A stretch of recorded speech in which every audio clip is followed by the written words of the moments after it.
Yo, what's up internet? My name is Anthony, and the Raiders are a quarter of the way through their season.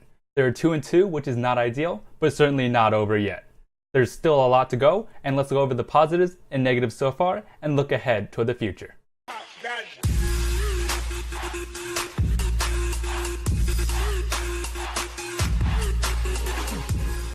Let's look at the Raiders' record first and foremost.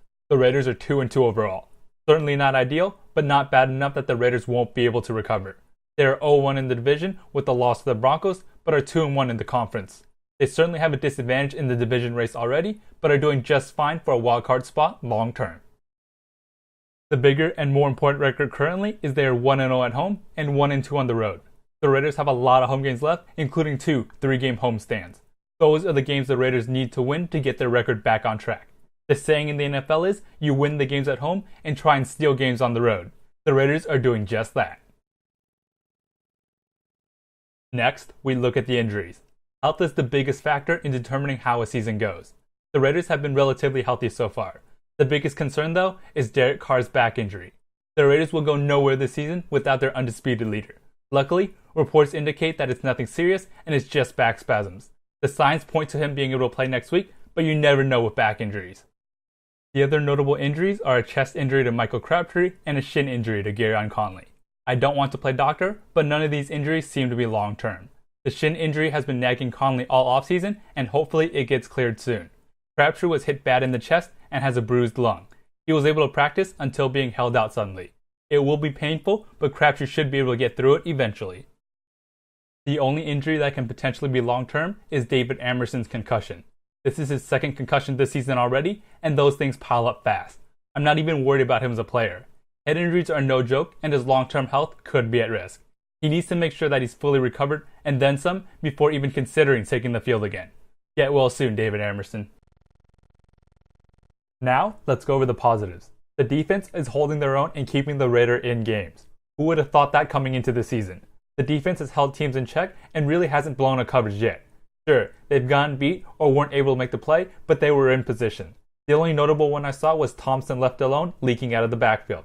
It's really different from last year, where players were left alone, wide open downfield. I'm sure we already knew this, but Khalil Mack is a one-man wrecking crew. For all the accolades about Mack, he does tend to be a slow starter. That is not the case this year. He is disruptive and already has 4 sacks in the season. He is dominant on the edge and consistently beats double and triple teams. He's even getting the holding calls finally. He's a great player and is proving it time and time again. He needs help from the rest of the team, but he is undoubtedly the Raiders' best player. The Raiders as a whole are playing about as well as expected, except for the Redskins game. They beat teams they're supposed to and beat them well. The 2 games they lost were in hostile environments. The Redskins and Broncos look well on their way to the playoffs. The losses were to playoff teams and on the road. This isn't ideal, but the losses are certainly nothing to be embarrassed about. Next up, I'm going to single out Mario Edwards Jr. He is healthy and playing at a high level. He's not Khalil Mack level production, but that can't be expected. He's getting interior penetration and already has 3 sacks. He's done his part in the run game and is by far the second most productive player so far on defense. We knew he was capable of this, but it's nice seeing him healthy and producing.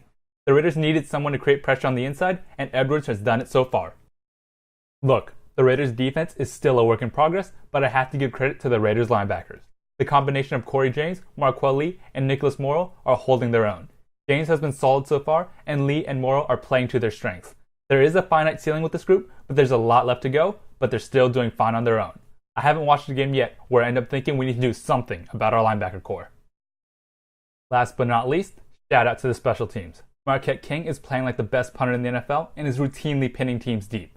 That was expected, but what more can we say about Giorgio Travecchio? He was called up the day before the game and has been money. He's made everything so far and has worked out better than the Raiders could have hoped. They are playing great, and this is just one less problem to worry about.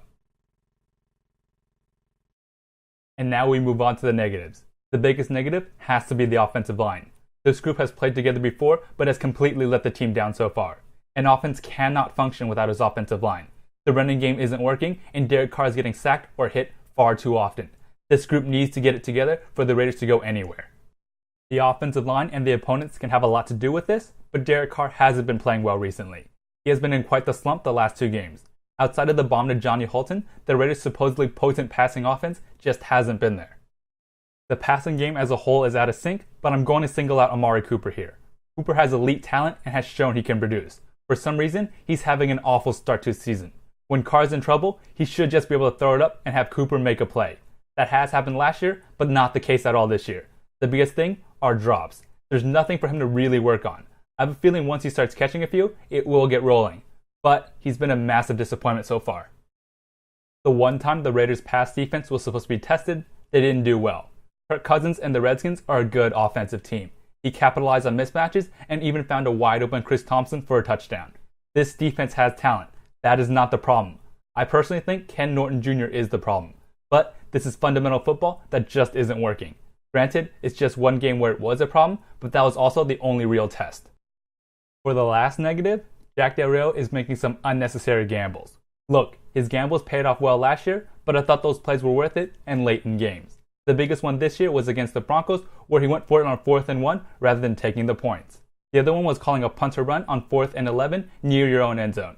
You take the points you can get from the Broncos and you play defense. I get that he was trying to create a spark, but those things should have waited until the fourth quarter.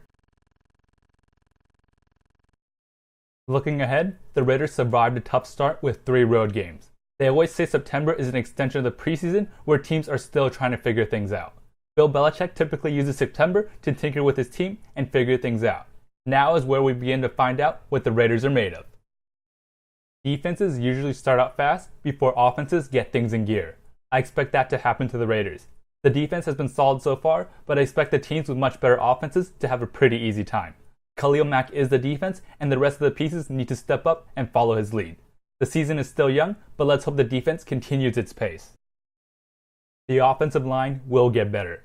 I don't know what happened the last few games, but this group is too good to be this bad. This will allow the rest of the offense to get going again. The passing and running game will go well, and I expect this offense to be high-powered once again. It takes time for chemistry to work typically, and hopefully that's just what's needed to get the O-line back in gear. Most importantly, Derek Carr's health is the number one priority. Teams don't go very far without a franchise quarterback. One very underrated aspect of Tom Brady's game is he always knows when to give up, take a sack, or throw it away. That is the aspect I want Carr to develop. I love the fact that he's always fighting, but he must learn when to give up. On the play he got injured on, he should have gone down or thrown it away. I know he wants to win, but he must learn he doesn't need to make a play every play. The next quarter of the season is where we really find out about the Raiders. They have 3 games at home, including a Thursday night against the Chiefs. That is a must-win. They don't have the most ideal start, but they certainly don't have any reason to think that the season is over. They must win games at home, and that will drive them back to having a good record. The Bills on the road are no joke, but I certainly think that's a game the Raiders should win. The Raiders need to come out of this stretch 3-1 or better. As for the final prediction, I still have the Raiders winning this division, but it's going to be tough. The Chiefs are undefeated and on the top looking down, and the Raiders have already lost to the Broncos. Luckily, the Raiders still have to play those teams and will have plenty of say of who wins that division.